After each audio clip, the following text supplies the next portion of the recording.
한순간에 모든 걸 잃은 줄 알았습니다. 그런데 다시 걸어 나올 수 있었죠. 아주 천천히, 그러나 분명하게. 갑작스러운 뇌졸중은 누구에게나 닥칠 수 있는 일입니다. 그리고 그것이 가져오는 충격은 단순히 건강만이 아닙니다. 병원 침대 위에서 눈을 떴을 때 김 과장은 자신의 몸이 예전 같지 않다는 것보다 앞으로의 삶이 송두리째 흔들릴 수 있다는 사실이 더 두려웠다고 말합니다. 그는 평범한 40대 직장인이었고 가족을 책임지고 있었으며 일과 삶에서 늘 성실한 사람이었습니다. 그런 그가 어느 날 갑자기 쓰러졌고 이후의 삶은 이전과는 완전히 달라졌습니다. 하지만 놀랍게도 그는 다시 일터로 돌아왔고 삶의 중심을 다시 세웠습니다. 그의 이야기는 단지 기적이라는 말로는 설명이 부족할 정도로 치열하고 현실적이며 또 많은 이들에게 울림을 줍니다. 김 과장의 복귀는 단지 의료적인 회복의 결과가 아니었습니다. 그의 이야기를 따라가 보면 회복을 위한 3가지 중요한 요소가 있었고 이 요소들은 누구나 자기 삶에 적용해 볼 수 있는 건강한 삶의 전략이기도 합니다. 첫 번째는 경제적 회복을 위한 실질적 준비였습니다.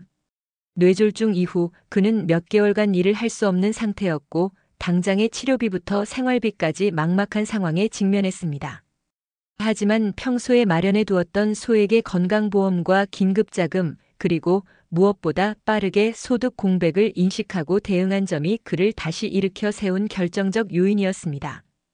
그는 병원에서 회복 중에도 간단한 온라인 업무를 시작했고 재택근무의 가능성을 타진하며 회사와도 꾸준히 소통을 이어갔습니다. 건강이 회복되기까지의 시간 동안 일을 완전히 포기하지 않는 선택이 결과적으로 자신감을 지켜주는 심리적 버팀목이 되었습니다. 두 번째는 삶의 우선순위를 재설정한 용기였습니다. 이전에 김 과장은 일 중심의 사람이었습니다. 아침 일찍 출근하고 밤늦게 퇴근하며 가족과의 시간은 늘 다음에 미뤄졌습니다. 하지만 병원에서 긴 시간을 보내는 동안 그는 자신이 어떤 삶을 살아왔는지를 깊이 되돌아보게 되었고 회복 이후 삶의 방식에 있어 명확한 결단을 내렸습니다.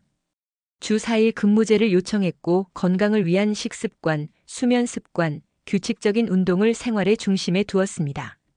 더 이상 일에 모든 걸 걸지 않기로 한 그의 선택은 처음엔 회사와 주변 사람들에게 낯설게 느껴졌지만 점차 지속 가능한 삶을 지향하는 본보기가 되었습니다. 그리고 세 번째는 자신만의 회복 루틴을 만든 것이었습니다. 단순히 약을 먹고 병원에 다니는 것만으로는 몸이 예전처럼 돌아오지 않았습니다. 그는 물리치료사와 상의하여 일상 속에서 실천 가능한 스트레칭, 간단한 걷기 운동, 손가락 감각 운동 등을 정리해 회복 루틴을 만들었습니다. 무엇보다 중요한 것은 그 루틴을 매일 지켜냈다는 것입니다. 매일 30분 스트레칭을 하고 하루 1회 명상 앱을 듣고 아침마다 10분간 일기를 쓰는 이 루틴은 단지 신체 회복을 넘어 정신적인 안정과 자신감을 주었습니다. 이 루틴 덕분에 그는 다시 업무에 복귀할 수 있었고 이전보다 더 집중력 있게 일할 수 있게 되었습니다. 비슷한 사례는 또 있습니다. 사례 1로 소개할 수 있는 사람은 50대 중반의 최 부장입니다. 그는 심근경색으로 쓰러졌지만 이후 아예 은퇴를 선언하고 지역 커뮤니티 건강 코치로 변신했습니다. 그의 선택은 파격적이었지만 오히려 삶의 만족도가 높아졌다고 합니다. 그가 말하길 건강이란 내 몸만 잘 돌보는 게 아니라 사람들과의 관계도 건강하게 유지하는 것이라고 했습니다. 그는 일주일에 3번씩 주민센터에서 무료로 스트레칭 수업을 하고 본인의 건강관리 노하우를 나누면서 지금은 새로운 인생 2막을 열었습니다. 사례 2는 30대 여성 직장인 이대리입니다. 그녀는 뇌출혈 후 반년 넘게 병원 생활을 했고 그 과정에서 큰 심리적 충격과 무기력을 겪었습니다.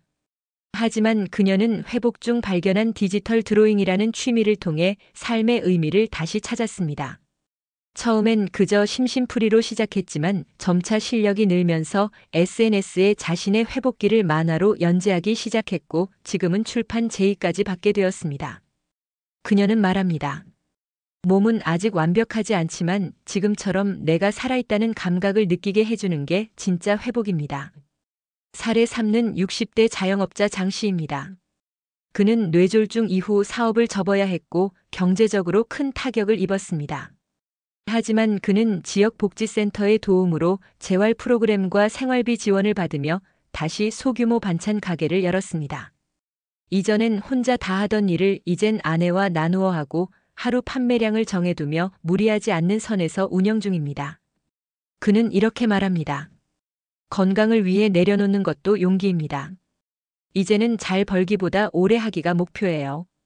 이처럼 각기 다른 상황에서 이들이 공통적으로 보여주는 점은 건강을 위한 삶이 단지 병을 이겨내는 것이 아니란 자기 삶의 방식을 새롭게 설계하는 과정이라는 것입니다. 건강은 단지 의사의 몫이 아닙니다. 내 삶의 모든 선택들이 곧 건강을 만드는 요소입니다. 김 과장의 복귀 이야기가 감동적인 이유는 단순히 기적처럼 살아났다는 드라마틱한 서사 때문이 아닙니다. 오히려 그의 복귀는 치밀한 선택과 반복적인 실천, 그리고 포기하지 않는 의지가 만든 현실적인 성과였기 때문입니다. 우리는 누구나 인생의 어느 지점에서 넘어지는 순간을 겪을 수 있습니다. 하지만 그 순간 이후의 선택이 우리의 삶을 다시 설계하게 만듭니다. 오늘도 누군가는 병실에서, 누군가는 재활센터에서, 또 누군가는 삶의 큰 전환점을 마주하고 있을 겁니다. 그들에게 김 과장의 이야기가 작은 희망이 되기를 바랍니다. 그리고 건강한 삶은 누구나 다시 설계할 수 있다는 메시지가 되기를 바랍니다. 회복은 끝이 아닙니다. 진짜 중요한 건 그 이후를 어떻게 살아가느냐입니다. 뇌졸중, 심근경색, 혹은 다른 중대한 질병을 겪고 회복한 이들은 종종 한 가지 공통된 착각을 합니다. 이제 괜찮아졌으니 예전처럼 살아도 된다는 생각이죠. 하지만 이는 재발률과 건강 수명을 결정짓는 중요한 분기점이 됩니다. 특히 뇌졸중은 재발률이 매우 높은 질환입니다.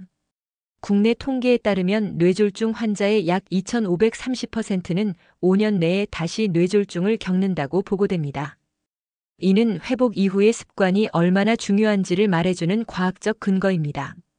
그렇다면 무엇을 바꿔야 할까요? 김 과장이 직접 실천했던 루틴을 포함해 과학적으로 검증된 회복 이후의 건강 유지 전략 3가지를 소개합니다. 1. 항상성을 유지하는 생활 습관 생체 리듬의 복원. 우리 몸은 하루 24시간 주기의 생체 시계서 카디안 리듬에 따라 기능합니다. 이 리듬이 흐트러지면 심혈관 질환, 당뇨, 우울증 등 다양한 질병의 위험이 높아지죠. 회복 이후 가장 중요한 것은 규칙성입니다. 매일 같은 시간에 자고 같은 시간에 일어나기. 하루 23끼 규칙적인 식사. 정해진 시간에 짧은 산책이나 운동. 이러한 리듬 유지가 자가 면역 기능 향상, 심장 박동 안정, 뇌 활성화에 직접적인 영향을 줍니다. 특히 아침 햇빛을 1015분 쬐는 것은 멜라토닌 수면 호르몬 분비 조절과 스트레스 감소에 효과적이라는 것이 하버드대 연구에서도 입증된 바 있습니다. A. 저강도 유산소 운동 뇌와 심장을 살리는 움직임. 뇌졸중 이후에도 가능한 운동은 분명히 존재합니다. 오히려 과도한 휴식은 기능 저하를 가속화할 수 있습니다. 미국 심장협회의 HA에서는 주 5회 30분 정도의 저강도 유산소 운동을 권장합니다. 특히 다음과 같은 활동이 추천됩니다. 평지 걷기 속도보다는 지속이 중요. 가벼운 자전거 타기. 수중 운동 관절 부담을 줄여줌. 이러한 운동은 뇌혈류 개선, 근육의 재활, 스트레스 완화, 심장 기능 강화 등에 탁월합니다. 운동은 단순히 몸을 움직이는 게 아니라 다시 삶을 통제할 수 있다는 자기 효능감을 회복시켜주기도 합니다. 3. 인지 기능 강화 뇌 건강을 위한 두뇌 루틴. 뇌졸중 이후 흔히 간과되는 부분이 바로 인지 기능 저하입니다. 기억력, 집중력, 말하기 능력 등이 일시적으로 떨어질 수 있습니다. 이를 예방하고 개선하기 위해선 뇌를 자극하는 습관이 필요합니다. 매일 10분 글쓰기 생각을 정리하며 언어 중추 자극, 퍼즐 맞추기, 체스, 카드 게임 등 전략적 사고를 유하는 활동, 명상과 호흡 훈련 전전두엽 기능 감정 조절, 계획력 강화. 특히 명상은 뇌의 해마와 전전두엽을 활성화시키며 스트레스를 낮추고 면역력까지 올려준다는 연구가 많습니다.